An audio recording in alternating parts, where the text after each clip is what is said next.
اعوذ باللہ من الشیطان اللعین الرجیم، بسم اللہ الرحمن الرحیم۔ مومن و مومنات السلام علیکم۔ سورہ رحمان کی فضیلت اور اس کا وظیفہ۔ اس سورہ کو ہمیشہ پڑھتے رہو کیونکہ سورہ رحمان منافقوں کے دلوں میں نہیں ٹھہرتا، اور قیامت کے دن سورہ رحمان حسین ترین انسان کی صورت میں ظاہر ہوگی، اور اللہ تعالیٰ سورہ رحمان سے فرمائے گا، زندگانی میں کون تمہارے ساتھ رہا اور کس نے تمہاری تلاوت مسلسل جاری رکھی؟ تب سورہ رحمان ان لوگوں کی نشاندہی کرے گا، پھر ان تلاوت کرنے والوں کے چہرے روشن روشن اور سرور آگئین ہو جائیں گے۔ پھر اللہ اس سے کہے گا، جس کی بھی تم مناسب سمجھتے ہو شفاعت کر دو، یہاں تک کہ تمام تلاوت کرنے والوں میں سے کوئی بھی باقی نہ بچے گا، اور اللہ تعالیٰ ان سے فرمائے گا کہ جنت فردوس میں چلے جاؤ اور جہاں چاہے رہو۔ مومن و مومنات، آج سورہ رحمان کا مجرب وظیفہ لے کر آئی ہوں۔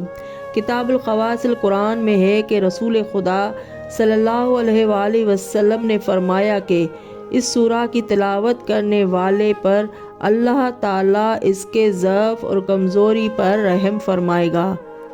جو شخص سورہ رحمان کو لکھ کر گلے میں ڈال لے، وہ امن و امان اور حفاظت میں رہے گا، اور ہر مشکل اور سختی اس پر آسان ہو جائے گی۔ آشوب چشم کے مریض کے گلے میں ڈالنے سے بحکم خدا وہ تندرست ہو جائے گا، اور اگر سورہ رحمان کو گھر کی چار دیواری میں لکھ دیا جائے تو اللہ کے حکم سے وہ گھر نقصان دہ جانوروں سے محفوظ ہو جائے گا۔ مومن و مومنات، وظیفہ بتاتی ہوں۔ وظیفہ یہ ہے کہ سب سے پہلے پاک و پاکیزہ ہو جائیں اور وضو کریں، خوشبو لگائیں۔ وظیفہ شروع کرنے سے پہلے یہ بتاتی چلوں کہ شیخ صدوق نے روایت امام جعفر صادق علیہ السلام کی بیان کی ہے کہ زیادہ بہتر یہ ہے کہ سورہ رحمان کی تلاوت جمعے کے دن نماز صبح کے بعد ہی کر لی جائے۔ مومن و مومنات، بتاتی چلوں کہ اس وظیفے کو مجرب وظیفہ کہا جاتا ہے، کوئی بھی اس کو کر سکتا ہے۔ حضرت امام موسیٰ کاظم علیہ السلام ارشاد فرماتے ہیں کہ جناب رسول خدا صلی اللہ علیہ وآلہ وسلم نے فرمایا کہ سورہ مبارکہ رحمان کو قرآن کی دنیا کا دولہا جانو۔ نیز حضرت امام جعفر صادق علیہ السلام سے منقول ہے کہ سورہ رحمان کا پڑھنا ترک نہ کرو، یہ سورہ منافقوں کے دلوں میں نہیں ٹھہرتا۔ اور دوسری روایت میں ہے کہ حضرت امام جعفر صادق علیہ السلام نے فرمایا، اب وظیفہ سن لیں۔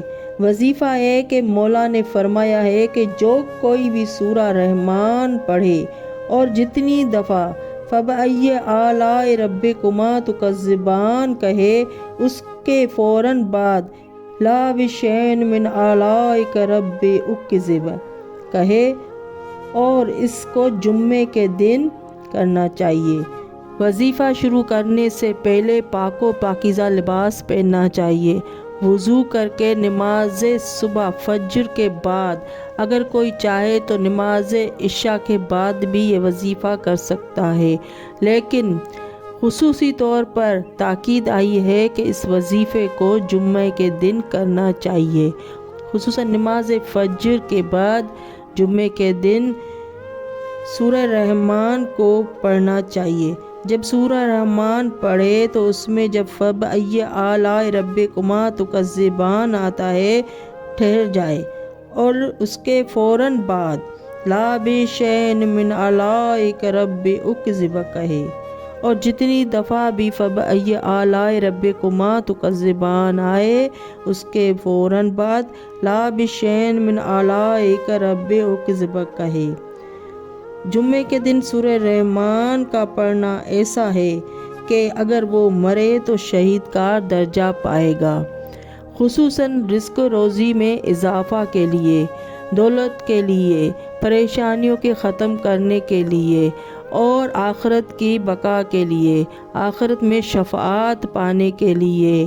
جیسے کہ پہلے میں نے بتا دیا کہ مولا امام جعفر صادق علیہ السلام فرماتے ہیں کہ اس سورہ کو ہمیشہ پڑھتے رہو، کیونکہ سورہ رحمان منافقوں کے دلوں میں نہیں ٹھہرتا۔ قیامت کے دن سورہ رحمان حسین ترین انسان کی صورت میں ظاہر ہوگی، اور جو کوئی شخص بھی سورہ رحمان کو لکھ کر گلے میں ڈال لے وہ امن و امان اور حفاظت میں رہے گا۔ آشوب چشم کے مریض کے گلے میں ڈالنے سے بحکم خدا وہ تندرست ہو جائے گا، اور اگر سورہ رحمان کو گھر کی چار دیواری میں لکھ دیا جائے تو اللہ کے حکم سے ہر نقصان سے بچتا رہے گا، اس کی رزق و روزی میں اضافہ ہوگا، اس کی مرادیں برلائیں گی، اس کی عاقبت اچھی ہو جائے گی، اس کے اولادوں کے مسئلے حل ہو جائیں گے۔ خصوصاً جمعے کے دن صبح فجر کے نماز کے بعد اس سورہ کو پڑھنا چاہیے، اور جو کوئی بھی یہ وظیفہ کرے گا، یعنی جمعے کے دن صبح فجر کی نماز کے بعد جب سورہ رحمان پڑھا جائے تو جتنی مرتبہ بھی فَبِأَيِّ آلَاءِ رَبِّكُمَا تُكَذِّبَانِ آتا ہے تو فوراً اس کے بعد لَا بِشَيْءٍ مِّنْ آلَائِكَ رَبِّ أُكْذِبَ، اگر وہ اس طرح کہے گا تو پروردگار عالمین تمام جملہ حاجات اس کی بحق محمد وآل محمد کی طفیل میں پوری فرمائے گا۔ آمین ثم آمین بحق محمد وآل محمد۔